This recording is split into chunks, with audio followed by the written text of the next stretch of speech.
Manorama group, जो सोचता है वो करता है। आपके अपने सपनों का आशियाना। नमस्कार, भारत लाइव देख रहे हैं आप और ये जांच पड़ताल है। देखिए, बिहार की राजनीति में बहुत कुछ हो रहा है। लगातार एनडीए में मीटिंग्स का दौर जारी है। देश भी पाकिस्तान से अब लड़ाई के मूड में आ गया है। जिस तरीके से आधी रात को ऑपरेशन सिंदूर किया है देश ने, इससे पाकिस्तान हिला हुआ है। पहलगांव में हमारे देश के नागरिकों को जिस तरीके से पाकिस्तान द्वारा पोषित आतंकवादियों ने मौत के घाट उतारा, और वो भी धर्म पूछकर, ये निश्चित ही देश में आक्रोश का एक बड़ा कारण बना है। आपने देखा था इससे पहले पुलवामा हमले के बाद देश में एक चुनाव हुआ था। बिहार राज्य के चुनाव में विपक्ष जीरो पर बोल्ड होते होते रहा था। अगर हम कांग्रेस की एक सीट किशनगंज की छोड़ दें तो बिहार में एक भी सीट राजद नहीं जीत पाई और कांग्रेस को केवल एक सीट मिली थी। ऐसे में अब चर्चा ये शुरू हो गई है कि क्या पुलवामा वाला एक बार फिर से रिजल्ट पहलगांव में रिपीट हो जाएगा। देखिए, जो परिस्थितियां बन रही हैं इस वक्त, उसमें दोनों तरह की राय आ रही हैं। एक तरफ जहां देश भर का विपक्ष मोदी के साथ खड़ा है, हमारे पीएम के साथ खड़ा है, वहीं विपक्ष अपनी राजनीति भी कर रहा है। लेकिन इस पहलगांव वाले हमले के बाद जो ऑपरेशन सिंदूर हुआ है, इससे भाजपा को फायदा कितना होगा, ये चुनाव के वक्त समझ में आएगा और विश्लेषण का विषय है। लेकिन देश में एक और बड़ी घटना हुई है। जातीय गणना पर जिस तरीके से भाजपा मुड़ी है, बैकफुट पर गई है, यहां तक कि इसे इस तरह से कहा जाता है कि उसे विपक्ष ने झुका दिया है। कांग्रेस और राजद, राहुल गांधी और तेजस्वी यादव दोनों ने जिस तरीके से इस मुद्दे को एक बहुत बड़ा राष्ट्रीय मुद्दा बनाया और मोदी समेत भाजपा और संपूर्ण सत्ता पक्ष के सहयोगियों को घेरने का काम किया, इसकी वजह से उन्हें यह फैसला लेना पड़ा। तो क्या 2015 के चुनाव में जिस तरीके से जातीय गणना के जातीय जो आरक्षण है उस पर मोहन भागवत के बयान की वजह से जो नुकसान भाजपा को हुआ था, और इस बार जो बिहार में जातीय गणना हुई है महागठबंधन सरकार की, जिसके हिस्सा नीतीश कुमार भी थे, जिसका क्रेडिट तेजस्वी बार बार लेते हैं, जिसके प्रदत्त आरक्षण को दिलवाने की बात बार बार तेजस्वी करते हैं सरकार बनने पर, तो क्या जातीय गणना की वजह से विपक्ष को फायदा होगा या पहलगांव वाले हमले की वजह से, पहलगांव पर ऑपरेशन सिंदूर की वजह से अब सत्ता पक्ष एक बार फिर से पुलवामा वाले स्टाइल में वापसी करने जा रहा है। देखिए, या तो सत्ता पक्ष को ऑपरेशन सिंदूर का फायदा होगा या जो विपक्ष है उसे जातीय गणना का फायदा होगा। दोनों में से क्या होगा, सरकार इसी आधार पर बिहार में बनने जा रही है। तेजस्वी अगर लीड लेंगे तो वो जातीय गणना के आधार पर ही लेंगे। अगर भाजपा को इस वॉर का, अगर शैडो वॉर का फायदा होता है, रिटेलिएशन का फायदा होता है, तो निश्चित ही चुनाव एक तरफा बिहार का फिर से हो जाएगा। बाबा हमारे साथ मौजूद है, इस विषय पर हम जांच पड़ताल करेंगे, जानने की कोशिश करेंगे कि आखिर जो दावे किए जा रहे हैं, जो विश्लेषण किए जा रहे हैं, उससे इतर बाबा आपको क्या लगता है, क्या जो जातीय गणना है इसका फायदा विपक्ष को मिलने जा रहा है या भाजपा इसका भी फायदा बांट लेगी। और वॉर की बात जहां तक है, जिस तरीके से ऑपरेशन सिंदूर हुआ है, इस पर भी हम चर्चा करेंगे, लेकिन पहले जातीय गणना पर चर्चा कर लेते हैं। जातीय गणना वर्सेस पहलगांव पर जिस तरीके से ऑपरेशन सिंदूर हुआ है, दोनों में किसको आपको आगे बढ़त देख रहे हैं? लेकिन मुझे आपने बड़ा ही ऐसा सवाल खड़ा किया है जिस सवाल को लेकर के बिहार में चुनाव होने हैं, और बिहार का ये चुनावी साल है। आप जानते हैं कि बिहार में एक बार जब भारतीय जनता पार्टी ने जो अग्निवीर योजना लाई थी, उसको लेकर के बिहार में कितना ज्यादा लोगों में रोष था। इसके पीछे का कारण था कि बिहार के लोग सेना में बहुत अधिक संख्या में हैं और हर कोई भी वार होता है तो बिहार के लोग कनेक्ट कर लेते हैं अपने आप को। तो निश्चित रूप से बिहार में चुनाव है तो एक तो सबसे पहले पहलगाम की बात आप कर लीजिए, जिसमें 27-26 लोगों की मृत्यु हुई है और जाति पूछ करके हुई है। तो यहाँ दोनों इसमें कनेक्ट हो जाता है, एक सेंटीमेंट में बदलेगा जी, बिल्कुल बिल्कुल बदलेगा। और यहाँ जाति पूछ करके की गई है ना, देखिए तो धर्म पूछ करके, तो बिहार में जातीय जनगणना होने वाली है और वहां धर्म पूछ करके आपको मारा गया है। ये दोनों सेंटीमेंट जो है, और जिस तरह से सेना ने अटैक किया है और बदला लेने की कार्रवाई ऑपरेशन सिंदूर हो गया है। और सबसे बड़ी बात इसमें यह है कि एक नाम जो दिया गया है सिंदूर, ये बहुत ज्यादा कनेक्ट कर रहा है, क्योंकि इसमें सीधा इसको इस तरह से कहूं क्या कि बिहार के चुनाव को देखते हुए इस ऑपरेशन का नाम रखा गया है ऑपरेशन सिंदूर। ये कहा जा सकता है, लेकिन सीधी सी बात आप क्योंकि सिंदूर देखिए, पौष महिलाएं सिंदूर बहुत लगाती नहीं है। दिल्ली मुंबई में तो मैंने नहीं देखा है, बहुत कुछ लिमिटेड घरों में ही लगाती, लेकिन बिहार में बिना सिंदूर की कोई महिला नजर नहीं आती। बिल्कुल नमन जी, मैं खुद ही एक सैनिक परिवार से हूँ, आप भी अच्छी तरह से जानते हैं। मैंने भी वार झेले हैं, मेरे पिताजी ने कई वार लड़े हैं, तो कई मेडल उनको मिला है। तो मेरे परिवार के जी गोली भी खाई है। मेरे पिताजी जब सेना में थे तो वो ऐसी ऐसी बातें बताते थे, जिस तरह की बातें बताते थे, वो रोंगटे कांप हो जाते थे, लेकिन फक्र भी होता था कि हमारे परिवार का कोई ऐसा है। तो ऐसी स्थिति में आप समझ सकते हैं क्या कि ये चुनावी इसका फायदा होता है क्या, इस सेंटिमेंट का? बिल्कुल होता है ना मुझे, बिल्कुल होना है। आप सीधी तौर बार बार विपक्ष कह रहा था कि मोदी हमला नहीं करेंगे, मोदी कुछ करेंगे नहीं। अब मोदी ने किया है, एक्शन लिया है, और एक्शन बहुत मजबूत है, क्योंकि पाकिस्तान खुद ही सबूत दे रहा है। उन सारे हमलों का जो 9 ठिकानों पर हुए हैं, जैश और बाकी जो आउटफिट एंड टेररिस्ट, उन्होंने खुद ही वीडियो जारी किए हैं। बेचैनी तो पाकिस्तान में जबरदस्त है। इसका फायदा क्या, मतलब फिर कहूंगा कि पुलवामा के बाद जो हुआ था सर्जिकल स्ट्राइक, उसका फायदा तो हुआ था, लेकिन क्या बार बार ये काट के हांडी चढ़ेगी? क्या इस बार भी लोग यही देखेंगे कि नहीं, हमारे ऊपर हमला हुआ, मोदी जी ने उसका जवाब दे दिया, तो हमको मोदी को वोट कर देना चाहिए बिहार में? इसका एक और बड़ा पॉइंट है ना जी, कि ये जो हमला हुआ 22 तारीख को और 24 तारीख को प्रधानमंत्री नरेंद्र मोदी ने बिहार की धरती से ही अनाउंसमेंट किया था। इसका भी एक बहुत बड़ा इम्पैक्ट, यहीं से बदला लेने की बात की और बदला फिर लिया। जी बिल्कुल। और उन्होंने कहा था कि कल्पना से भी परे होकर के हम बदला लेंगे, जो सोच नहीं सकते उससे ज्यादा हम करेंगे। और पाकिस्तान की जो वर्तमान स्थिति है उसको देख करके निश्चित रूप से इंडियन लोग, कल ही आप ब्लैकआउट के समय में, जैसा कि आपने भी खबर की और देखा आपने, कि ब्लैकआउट में पूरा देश जो है, एक तरह समझिए 244 जगहों पे ब्लैकआउट की घोषणा की गई थी, और आगे इसको और कंटिन्यू किया जाएगा। उसका इम्पैक्ट ये भी कहीं ना कहीं एक तरीका है लोगों को इन्वॉल्व करने का। वॉर में तो आप जाके लड़ नहीं सकते, तो आप में ही सेंटिमेंट जगा दिए। जैसे कि कोरोना के टाइम में जो लगातार जो ध्वनि किया जा रहा था, जिसके चलते सभी लोग इन्वॉल्व हुए, तो ये वही तरीका है। मतलब मोदी का एक स्ट्रैटेजी है कि घर घर कैसे पहुंचना है।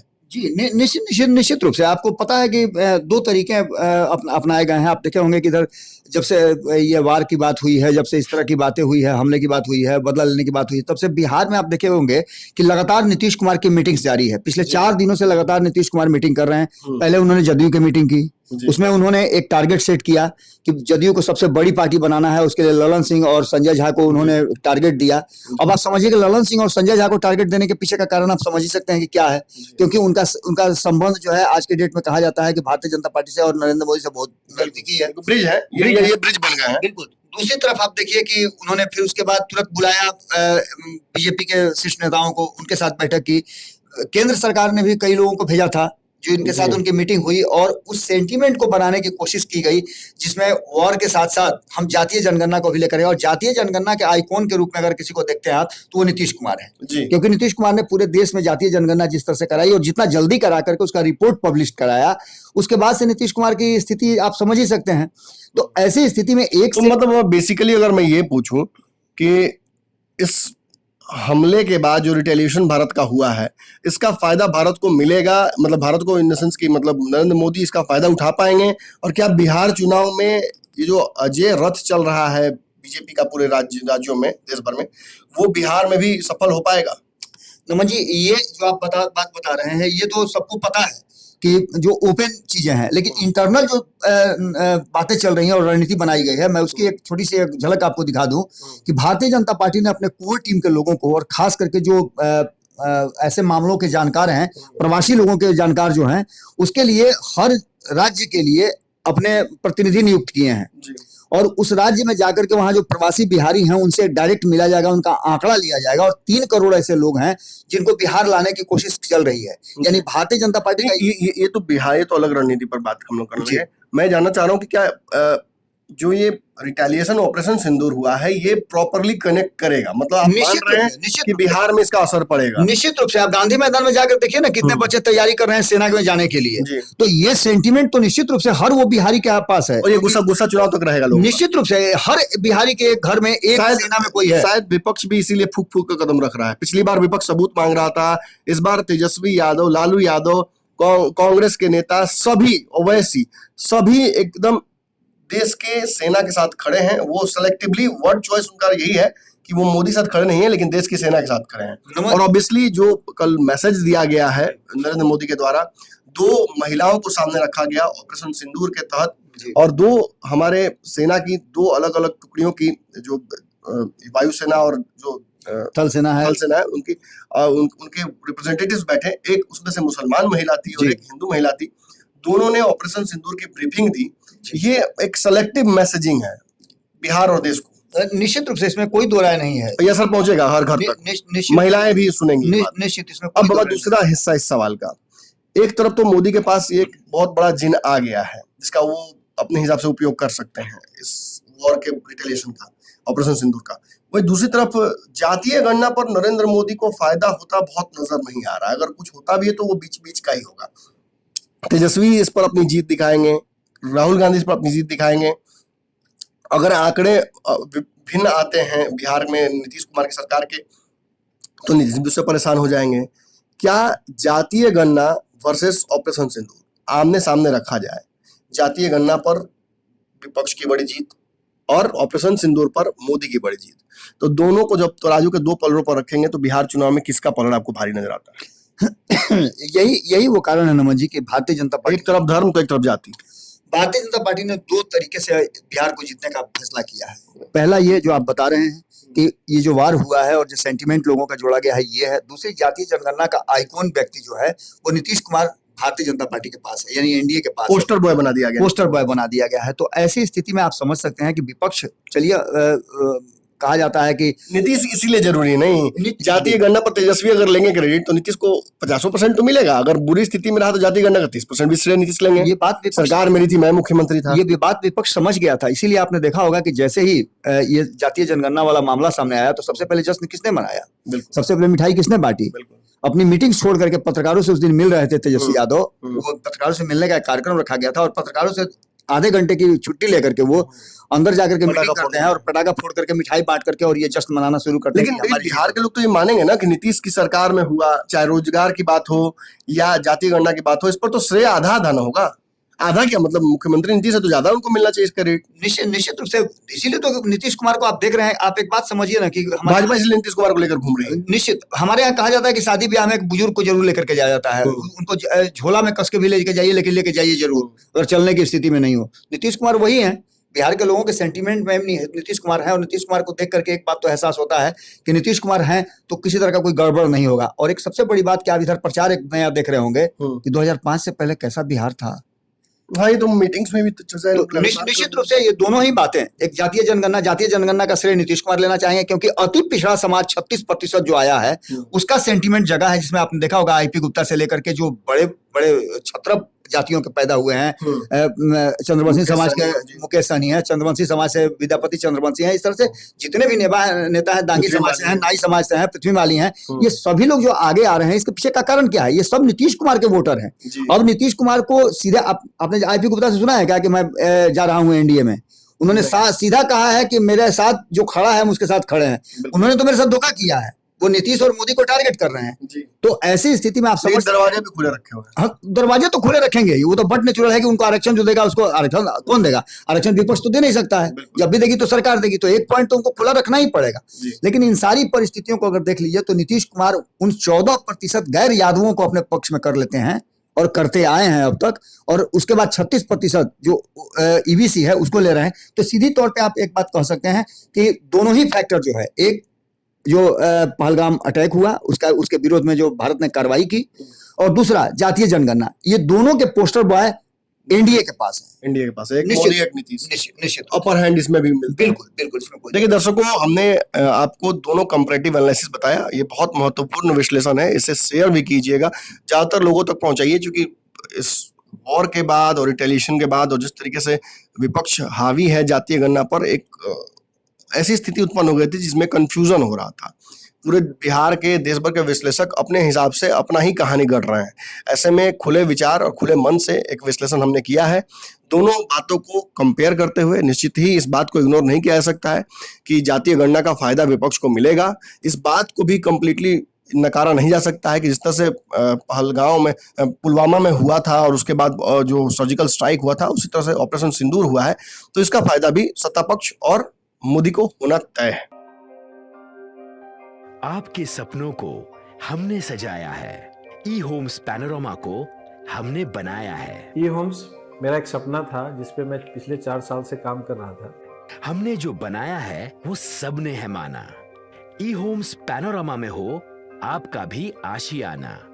और फाइनली हमने 2021 में इस प्रोजेक्ट को लॉन्च किया। बहुत लोग अप्रिशिएट कर रहे हैं कि पूर्णिया जैसे शहर में, बिहार के, एक तो बिहार की बात करें उसमें भी पूर्णिया जैसे छोटे जगह में इस तरह का लाइफस्टाइल देना, ये सुन के हम लोगों को बहुत अच्छा लगता है। ई होम्स में हमने कुछ और भी किया है, जैसे हम जिस जगह में रह रहे हैं हमारे फैमिली सिक्योर हो, उनको सिक्योरिटी का ध्यान में रखा है। आपकी सुविधा और सुरक्षा आपके लिए खास है, ये आपका विश्वास है। इसमें आर्टिफिशियल इंटेलिजेंस का 7 लेयर सिक्योरिटी का हमने इस्तेमाल किया है। लस ग्रीन कैंपस को बनाया है। यदि हमारा बाउंड्री वाल है तो वो वर्टिकल गार्डन है। ये जितनी भी फैसिलिटी होता है एक इंटरनेशनल टाउनशिप में, ई होम्स है, ये हम लोग विश्वास नहीं कर पा रहे हैं। जो भी हमारे मित्र दोस्त या जो भी हमारे बाहर के बाहर आते हैं तो हम लोगों को बहुत अच्छा सुनने को मिलता है और बहुत अच्छा क्रेडिट मिल रहा है। वो सारा हमने सिर्फ एक बिल्डिंग नहीं बनाया, हमें एक बहुत अच्छा लाइफस्टाइल दिया ई होम्स में, और मेरा एक सपना था जिसको मैं आज फुलफिल होते हुए देख पा रहा हूँ। ये आपका आवास है। ई होम्स पैनोरामा में अब आपका निवास है। E homes Panorama, luxurious lifestyle redefined. Panorama group, जो सोचता है वो करता है। अगर ये वीडियो पसंद आई और वह बिहार के राजनीति और बिहारियत से सरोकार रखेनी तो सब्सक्राइब बटन दबा के चैनल के सब्सक्राइब कर ली। ओजे एगो घंटी बा, ओकरा बटन दबा देला से कुल सटीक और मारक खबर रुआ मुफ्त में मिल जाई। अगर रुआ पत्रकारिता के हमनी के नया प्रयोग में सहयोग कर चाहतानी तो ज्वाइन बटन दबा दी।